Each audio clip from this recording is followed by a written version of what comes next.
किसी नगर में एक साहूकार रहता था।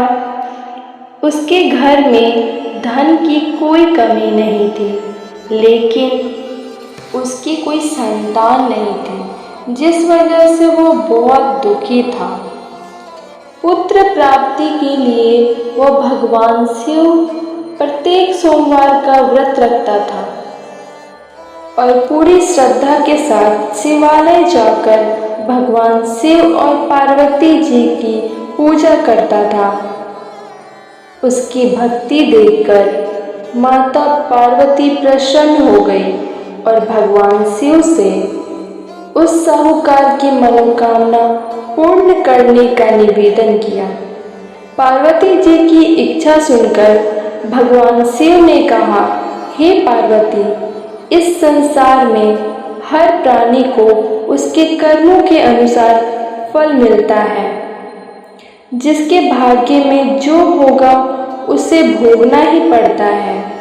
लेकिन पार्वती जी ने साहूकार की भक्ति का मान रखने के लिए उसकी मनोकामना पूर्ण करने की इच्छा जताई। माता पार्वती के आग्रह पर शिव जी ने साहूकार को पुत्र प्राप्ति का वरदान दे तो दिया, लेकिन साथ ही यह भी कहा कि उसके बालक का आयु केवल 12 वर्ष होगी। माता पार्वती और भगवान शिव की इस बातचीत को साहूकार सुन रहा था। उसे न ही इस बात का खुशी था और न ही गम। वह पहले की भांति शिव जी को पूजा किया करता था। कुछ समय उपरांत साहूकार के घर एक पुत्र जन्म हुआ। जब वह बालक 11 साल का हुआ तो उसे पढ़ने के लिए काशी भेज दिया गया। साहूकार ने पुत्र के मामा को बुलाकर उसे बहुत सारा धन दिया और कहा कि तुम बालक को काशी विद्या प्राप्ति के लिए ले जाओ और मार्ग में यज्ञ करवाओ। जहाँ भी यज्ञ करवाओ वहीं पर ब्राह्मणों को भोजन कराते और दक्षिणा देते। दोनों मामा भांजे इसी तरह यज्ञ कराते, ब्राह्मणों को दान दक्षिणा देते काशी की ओर चल पड़े। रात में एक नगर पड़ा जहाँ नगर के राजा की कन्या का विवाह था, लेकिन जिस राजकुमार से उसका विवाह होना था वह एक आंख से काला था। राजकुमार के पिता ने अपने पुत्र के काने होने की बात छुपाने के लिए एक चाल सोची। साहूकार के पुत्र को देखकर उसके मन में विचार आया। उसने सोचा, क्यों ना इस लड़के को दूल्हा बनाकर राजकुमारी से विवाह करा दूं। विवाह के बाद इसको धन देकर विदा कर दूंगा और राजकुमारी को अपने नगर ले आऊंगा। लड़के को दूल्हे का वस्त्र पहनाकर राजकुमारी से विवाह कर दिया गया। लेकिन साहूकार का पुत्र एक ईमानदार शख्स था। उसे यह बात न्याय संगत नहीं लगी। उसने अवसर पाकर राजकुमारी की चुन्नी के पल्ले पर लिखा कि तुम्हारे विवाह मेरे साथ हुआ है, लेकिन जिस राजकुमार के संग तुम्हें भेजा जाएगा वह एक आंख से काना है। मैं तो काशी पढ़ने जा रहा हूँ। जब राजकुमार ने चुन्नी पर लिखी बातें पढ़ी तो उसने अपने माता पिता को यह बात बताई। राजा ने अपनी पुत्री को विदा नहीं किया, जिससे बारात वापस चली गई। दूसरी ओर साहूकार का लड़का और उसका मामा काशी पहुँचे।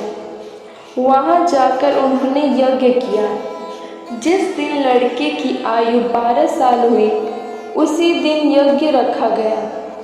लड़के ने अपने मामा से कहा कि मेरी तबीयत कुछ ठीक नहीं है।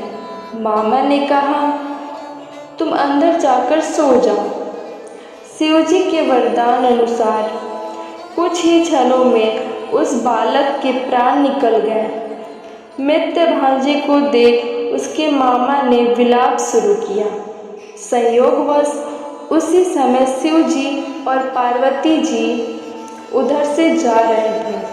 पार्वती ने भगवान से कहा, प्राणनाथ, मुझे इसके रोने का स्वर सहन नहीं हो रहा है।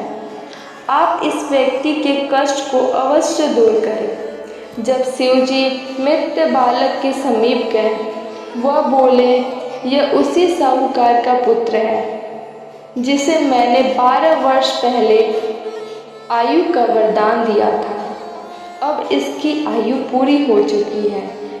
लेकिन मातृभाव से विभोर माता पार्वती ने कहा कि हे महादेव, आप इस बालक को आयु देने की कृपा करें, अन्यथा इसके वियोग में इसके माता पिता भी तड़प तड़प कर मर जाएंगे।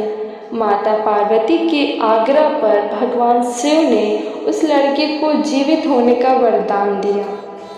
शिव जी की कृपा से वह लड़का जीवित हो गया। शिक्षा समाप्त करके लड़का मामा के साथ अपने नगर की ओर चल दिए। दोनों चलते हुए उसी नगर में पहुँचे जहाँ उसका विवाह हुआ था। उस नगर में भी उन्होंने यज्ञ का आयोजन किया। उस लड़के के ससुर ने उसे पहचान लिया और महल में ले जाकर उसकी आवभगत की और अपनी पुत्री को विदा किया। इधर भूखे प्यासे रहकर साहू और उसकी पत्नी बेटे की प्रतीक्षा कर रहे थे। उन्होंने प्रण रखा था कि उन्हें अपने बेटे की मृत्यु का समाचार मिला तो वो भी प्राण त्याग देंगे, परंतु उसके बेटे के जीवित होने का समाचार पाकर वह बेहद प्रसन्न हुए। उसी रात भगवान शिव ने व्यापारी के स्वप्न में आकर कहा, हे श्रेष्ठी, मैं तेरे सोमवार के व्रत करने और व्रत कथा सुनने से प्रसन्न होकर तेरे पुत्र को लंबी आयु प्रदान की है। जो कोई सोमवार का व्रत करता है या कथा सुनता है या पढ़ता है, उसके सभी दुख दूर होते हैं और समस्त मनोकामना पूर्ण होती है। ओम नमः शिवाय।